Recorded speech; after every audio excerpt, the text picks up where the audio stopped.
The Lord be with you. I'm Deacon Keith Fournier, and our first reading is from the book of Ezekiel.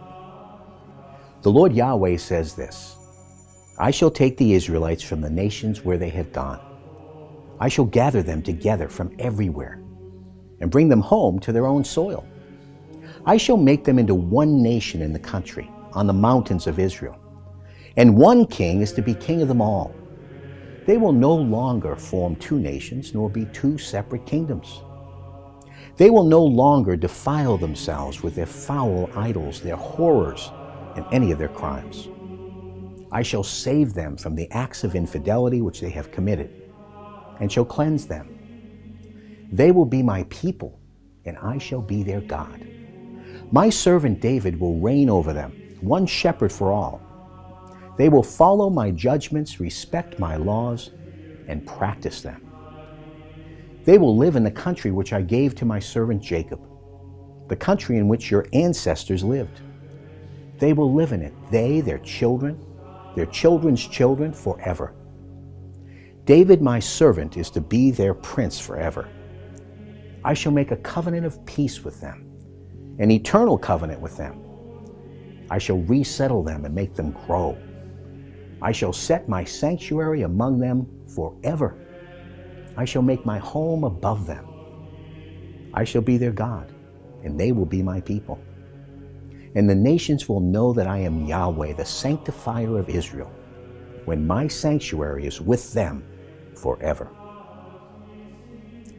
Our response is taken from the book of Jeremiah, chapter 31. Listen, nations, to the word of Yahweh.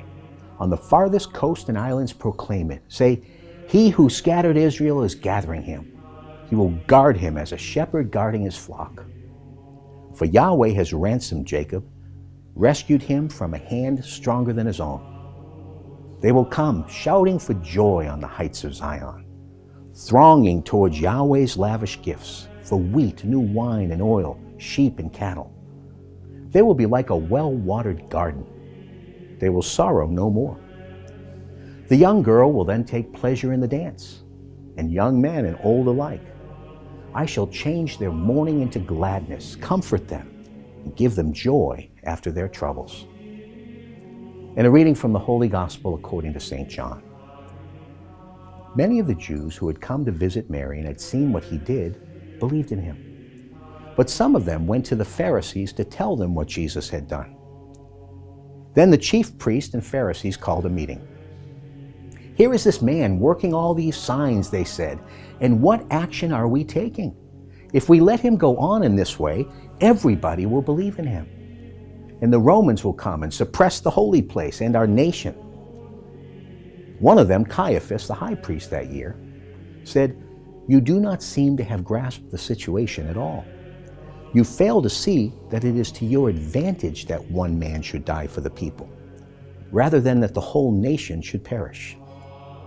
He did not speak in his own person, but as high priest of that year, he was prophesying that Jesus was to die for the nation. And not for the nation only, but also to gather together into one the scattered children of God. From that day onward, they were determined to kill him. So Jesus no longer went about openly among the Jews, but left the district for a town called Ephraim, in the country bordering on the desert, and stayed there with his disciples. The Jewish Passover was drawing near, and many of the country people who had gone up to Jerusalem before the Passover to purify themselves were looking out for Jesus, saying to one another as they stood about in the temple, what do you think? Will he come to the festival or not? The chief priests and Pharisees had by now given their orders. Anyone who knew where he was must inform them so that they could arrest him. The Gospel of the Lord.